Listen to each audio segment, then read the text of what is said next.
Welcome back on Show Business. Today, we are diving into two major developments that could reshape the digital landscape for content creators in Ghana, possibly.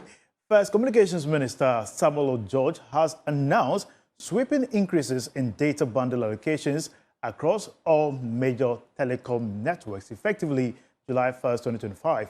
Secondly, the minister has also revealed ongoing negotiations with Meta and PayPal to unlock monetization opportunities and streamline payment for Ghanaian creators. Joining me to unpack these developments and what they mean for Ghana's creative economy is cultural journalist Kenneth Awoche Dako, who was recently on BBC breaking it down like nobody's business. Chairman, how's it going? I'm doing fine, bro. Amazing. So we've seen the announcement of reduction, increase in data bundles, and what is this announcement doesn't mean for Ghanaian creatives possibly? So we know that a lot of the content that's being created have now found a home from traditional, away from what used to be the traditional places such as television and radio. Most of the content now sits on the internet. And the only way to access the internet is if you have, connection, you have stable, data, among other things. So that is why it is important that this sort of upward adjustment of the data bundles sort of provides a very good opportunity for creators to get more from the little that they are able to purchase in terms of data bundles, and so they are able to upload their content and ensure that it is distributed across different platforms, because we know there's a lot of platforms that these products sit on, and so the more you have data, the easier it is to circulate it amongst the different platforms and also be able to reach the audience that you're looking at. And so it is very important that this has happened and it is receiving very positive traction from creators in the ecosystem. The minister also gave indications that he's negotiating with Meta and PayPal to ensure monetization of their content. So far, you and I have been using Facebook for years, but as to how to monetize some content becomes a key challenge. Most African countries have that benefit. How about this announcement go to benefit the sector?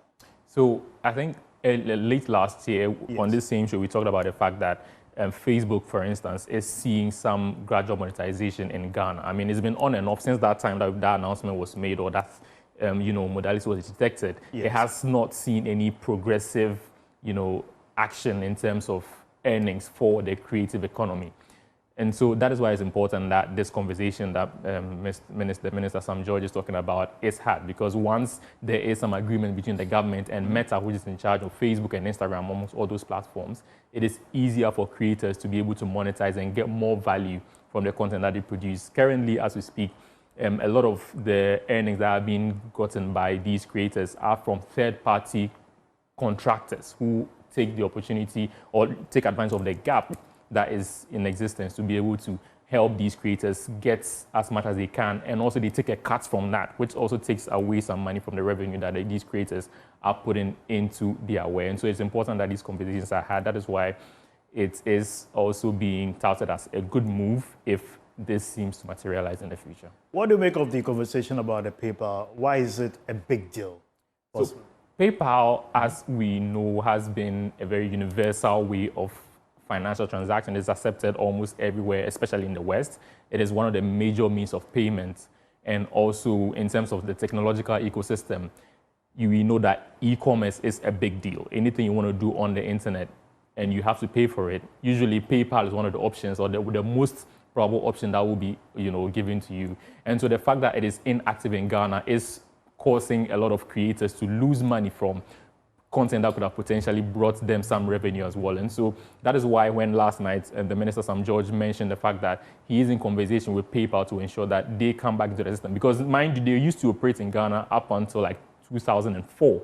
So it's been like over 20 years since Ghana was blacklisted. And so it is important that as they indulge in these conversations, it ends up seeping through down all the way to the creators who are actually going to benefit from this if it sees the light of day.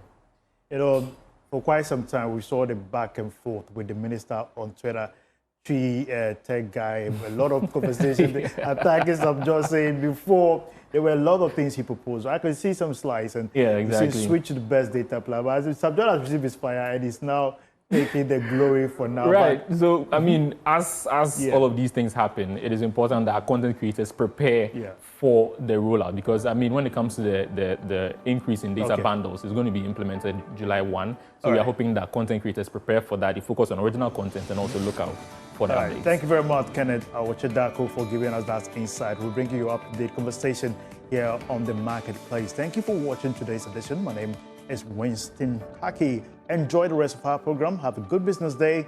Bye-bye.